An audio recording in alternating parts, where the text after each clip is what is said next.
स्वागत है आप सभी का हमारे एक और नए वीडियो में। आज का जो वीडियो है आपका VIT EEE एग्ज़ाम के ऊपर है। ठीक है, कंप्लीट इन्फॉर्मेशन आपको मिलेगा इस वीडियो में इस एग्ज़ाम के रिलेटेड। ठीक है, कि आपका इसमें अगर आप एडमिशन लेंगे इसके थ्रू आपका फ़ीस कैसा रह सकता है, फ़ी वेवर कैसे मिलेगा, पैकेजेस कैसा है, प्लेसमेंट किस तरह का है इन लोगों का। ठीक है, और क्या क्या मेजर चेंजेस है, हर चीज़ हम लोग इस वीडियो में कवर करेंगे। तो वीडियो को आप जो है एंड तक देखें ताकि आप कोई भी चीज़ जो है वो मिस ना करें। ठीक है, तो चलिए वीडियो में आगे बढ़ते हैं। तो सबसे पहले हम लोग कुछ इंपॉर्टेंट डेट्स देख लेते हैं जो कि आपको एग्जाम के लिए इंपॉर्टेंट है। एप्लीकेशन का बात किया जाए तो रजिस्ट्रेशन आपका अक्टूबर 24 से स्टार्ट हो चुका है। ठीक है, लास्ट डेट टू अप्लाई का बात किया जाए तो आपका 31 मार्च 2026 है। ठीक है, मतलब कि आप 31 मार्च 2026 तक एप्लीकेशन जो है सबमिट कर सकते हैं। तो आप जो है एप्लीकेशन अगर आपको देना है तो आप अभी भी दे सकते हैं, तो आप जाके अप्लाई कर सकते हैं उनके वेबसाइट पे। ठीक है, उसके बाद एग्जाम शेड्यूल जो है इन लोगों ने पब्लिश किया है, उसके हिसाब से एग्जाम्स का डेट है आपका 28 अप्रैल टू 3 मई 2026। ठीक है, रिजल्ट जो है आपका सेकेंड वीक ऑफ मई में डिक्लेयर कर दिया जाएगा। तो एग्ज़ाम का डेट जो है वो टेंटेटिव है, मतलब चेंज हो सकता है, वो डिपेंड करता है मतलब। ठीक है, तो एक एग्ज़ाम का डेट्स जो है बट यही रहना चाहिए जनरली, क्योंकि हर बार ऐसा ही होता है, जो लोग डेट देते हैं उसी के आसपास एग्ज़ाम जो है कंडक्ट कर लेते हैं। उसके बाद बात किया जाए अगर आप एलिजिबल है कि नहीं है। ठीक है, VIT EEE के लिए आप एलिजिबल है कि नहीं उस चीज़ का देख लेते हैं। तो बेसिक रिक्वायरमेंट आपका एलिजिबिलिटी में क्या है, आपका नेशनलिटी जो है आपका इंडियन रेसिडेंट हो सकते हैं, NRI, PIO, OCI कोई भी आप चलेंगे। ठीक है, तो भी आप यहाँ पे एलिजिबल है। एज लिमिट का बात किया जाए तो आप जो है 1 जुलाई 2004 के बाद जन्म होने चाहिए। आपका जो DOB है वो आफ्टर 1 जुलाई 2004 होना चाहिए, तभी आप जो है एलिजिबल है। अगर आपका मतलब 1 जुलाई से एक दिन भी पहले है तो आप एलिजिबल नहीं है यहाँ के लिए। ठीक है, तो ये आपका DOB होना चाहिए तभी आप यहाँ पे एलिजिबल है। उसके बाद एकेडमिक क्वालिफिकेशन का बात किया जाए तो आपका क्लास 12 जो है वो होना चाहिए, या फिर क्लास 12 का इक्विवेलेंट कोई भी एग्जाम। ठीक है, मिनिमम मार्क्स आपका एग्रीगेट होना चाहिए PCM PCB में। ठीक है, जनरल आपका 60% और SC ST north east and Jammu and Kashmir के लिए 50%। ये आपका मिनिमम एलिजिबिलिटी है इस एग्ज़ाम के लिए। और जो भी मैथ्स स्टूडेंट है, ठीक है, वो लोग जो है हर बीटेक प्रोग्राम्स के लिए एलिजिबल है यहाँ पे इस एग्ज़ाम के थ्रू। बट जो बायोलॉजी स्टूडेंट्स है वो लोग हर प्रोग्राम के लिए एलिजिबल नहीं है, वो लोग बस बायो स्ट्रीम प्रोग्राम्स के लिए ही एलिजिबल है। ठीक है, तो अगर आपका PCB है तब आप जो है मतलब हर बीटेक प्रोग्राम में इंटीग्रेट नहीं कर सकते हैं। ठीक है, कुछ बीटेक प्रोग्राम्स आपके लिए होंगे, बट जो मैक्सिमम जितने भी प्रोग्राम्स है उसमें मैथ्स के जो स्टूडेंट्स हैं वो एलिजिबल है। मतलब मैथ्स के स्टूडेंट अगर आप हैं तो आप हर प्रोग्राम्स के लिए एलिजिबल है। तो इस चीज़ को आप जो है देख लीजिएगा। बाकी अगर एग्जाम पैटर्न में कुछ चेंजेस है उस चीज़ का बात किया जाए तो एग्जाम पैटर्न में बहुत सारे चेंजेस आए हैं, मतलब मेजर चेंजेस आपको देखने को मिलता है। ठीक है, तो जो पहले का मार्किंग स्कीम था उसमें क्या था आपको कि कोई भी नेगेटिव मार्किंग देखने को नहीं मिलता था। ठीक है, पहले के पेपर में आपको डायरेक्टली नॉर्मली मार्क्स दिया जाता था और रॉन्ग आंसर पे आपको 1 मार्क्स भी डिडक्ट नहीं किया जाता था।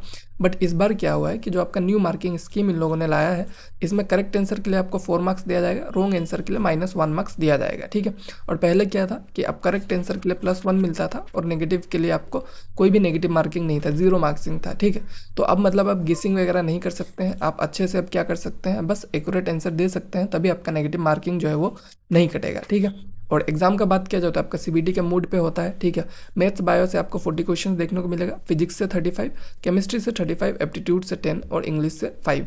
टोटल आपको 125 क्वेश्चन जो है 2.5 आवर्स में आपको देखने को मिल जाएगा, जो कि आप जो है एग्जाम अटेम्प्ट करेंगे तो आपको पता चल जाएगा। ठीक है, तो ये आपका पैटर्न रहेगा। ठीक है, जनरल पैटर्न है ये। तो आपको यहाँ पे एप्टीट्यूड और इंग्लिश इन पे भी ध्यान देना पड़ेगा, बस आपका जो मेन सब्जेक्ट है कोर सब्जेक्ट उस पर ध्यान देने से आपका नहीं होने वाला है। ठीक है, तो आप सब चीज़ को देख के चलिए तभी आपका मतलब अच्छे से हो पाएगा।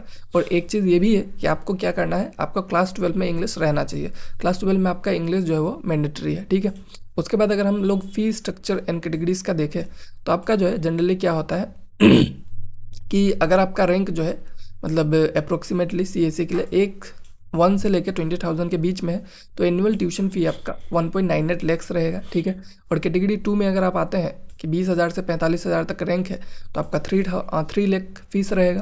कैटेगरी 3 में आपका जो अगर आप आते हैं इस रैंक कैटेगरी में तो आपका 4 लाख रहेगा, ये एनुअल फीस है। ठीक है, और अगर आप कैटेगरी 5 में आते हैं 1 लाख से ज़्यादा पे आते हैं, ठीक है, तो आपका जो फीस है 4.93 लाख यानी कि 5 लाख के आसपास रहेगा। तो आप जितना कम रैंक ला सकते हैं उतना ही में आपको फीस का बेनिफिट देखने को मिलेगा।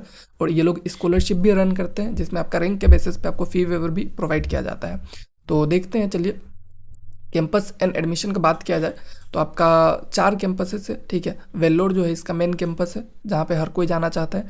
चेन्नई जो है बहुत ही अच्छा प्लेसमेंट वगैरह देता है, तो वहाँ पे भी बहुत लोग जाना चाहते हैं, ठीक है।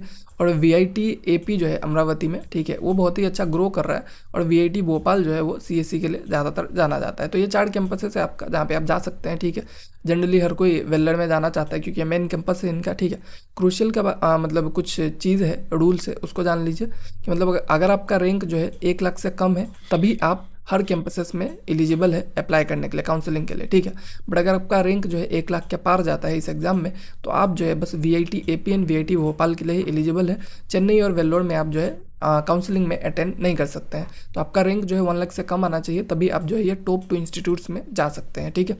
उसके बाद अगर आपका रैंक जो है ज़्यादा आता है तो आप उधर नहीं जा सकेंगे। प्लेसमेंट का बात किया जाए आपका, तो हाईएस्ट पैकेज इसका 1.02 करोड़ का है, ठीक है। और एवरेज जो है 9.9 यानी कि अराउंड 10 लाख के आसपास आपको देखने को मिल जाता है।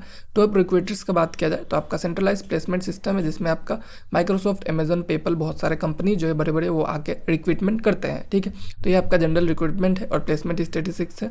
इसके बाद अगर बात किया जाए इनका जो स्कूल डेवलपमेंट प्रोग्राम मतलब स्कॉलरशिप के बारे में, ठीक है, तो आपको कितने रैंक पे कितना जो है स्कॉलरशिप मिल सकता है। तो अगर आपका रैंक जो है VIT के एग्ज़ाम में, ठीक है, तो उसमें आपको अगर 1 to 10 रैंक पे आते हैं तो आपको 100% वेवर, मतलब कि आपको एक भी फीस पे नहीं करना है। अगर आप रैंक 11 to 50 आते हैं तो आपको 75% मिलेगा, और 51 to 100 को 50% वेवर, और 101 to 1000 को 25%, ठीक है। तो इस तरह से आप जो है जितना अच्छा रैंक ला पाएंगे उतना ही कम आपको फीस जो है वो पे करना है, ठीक है। और अगर आप CGPA मेंटेन करते हैं तभी आपको स्कॉलरशिप का बेनिफिट मिलेगा। आप जो है CGPA अगर ड्रॉप कर देते हैं तो आपका जो है स्कॉलरशिप इनवैलिड हो जाएगा। इस चीज़ को भी आपको ध्यान में रखना है, ठीक है। तो ये रहा उनका स्कॉलरशिप। बाकी अगर पूरा वीडियो का समरी का बात किया जाए, ठीक है, तो आप 31 से पहले अप्लाई कर सकते हैं, ठीक है, अप्लाई कर दीजिएगा। एग्जाम आपका अप्रैल तक हो जाएगा और बहुत सारे बिग चेंजेस है, लाइक आपका नेगेटिव मार्किंग इंट्रोड्यूस किया गया है, तो उस हिसाब से आप जो है अपना प्रिपरेशन को स्टार्ट कर दीजिए। और इनका जो ऑफिशियल वेबसाइट है वहाँ पर जाके आप एप्लीकेशन जो है वो सबमिट कर सकते हैं, ठीक है।